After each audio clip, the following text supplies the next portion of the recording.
आज मी असं काही बघितलं ज्याने माझ्या चेहऱ्यावरचे एक्सप्रेशनच बदलल्या गेल्या आणि हार्टबीट तर एवढ्या वाढल्या होत्या ना, एवढं जोर जोरात ऐकू येत होत्या. आणि मला हे असलं दिसलं ना, मी विचार बी केला नव्हता, कारण गुरं खाली वावरात आली आणि मी माझ्याच नादात वर व्लॉग एडिट करत होते. तर तिथे येऊन बघते तर काय तरच होतं.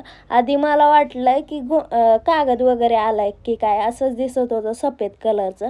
जवळ आल्यानंतर त्याने जेव्हा तोंड वरती काढलं का, तेव्हा माझ्या हार्टबीटचा अजूनच जोरात वाजायला लागल्या होत्या आणि ते उठून निघून चाललं होतं. मागच्याही वर्षी मी याच ठिकाणी 2 तरस बघितली होती आणि मला वाटलं पण नव्हतं की ह्या वर्षी पण मला इथंच बघायला भेटतील. मला वाटलं एकच एक काय ते निघून चाललं होतं. ते निघून जातंय, थोडं वरती जातंय, तर तोपर्यंत इकडचं दुसरं पण तरस उठलं होतं आणि त्याला बघून माझ्या तर हार्टबीट आणखीच वाढल्या होत्या, कारण ते एवढं गोंडस होतं ना आणि मोठं पण होतं. तर ते पण तिथं वरतीच चाललं होतं आणि पहिलं जे तरस होतं का, ते बी तिकडं वरतीच चाललं होतं आणि त्यात मोर आणि लांडोऱ्या तर एवढ्या ओरडत होत्या ना. आणि मी माझ्याच नादात तिकडं वर व्लॉग एडिट करीत बसले होते. माझं लक्ष काय नव्हतं.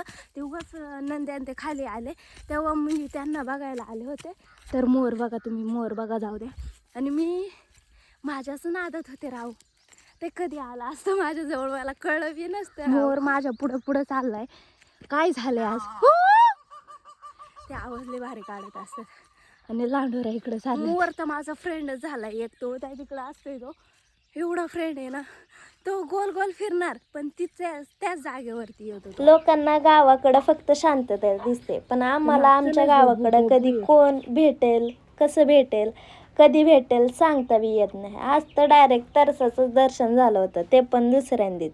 तुम्ही तरच बघितलंय का नाही, कमेंटमध्ये नक्की सांगा. तर अशा प्रकारे आपण तरसाला बाय बाय करूया आणि भेटूयात पुढच्या व्लॉगमध्ये. तोपर्यंत बाय, टेक केअर.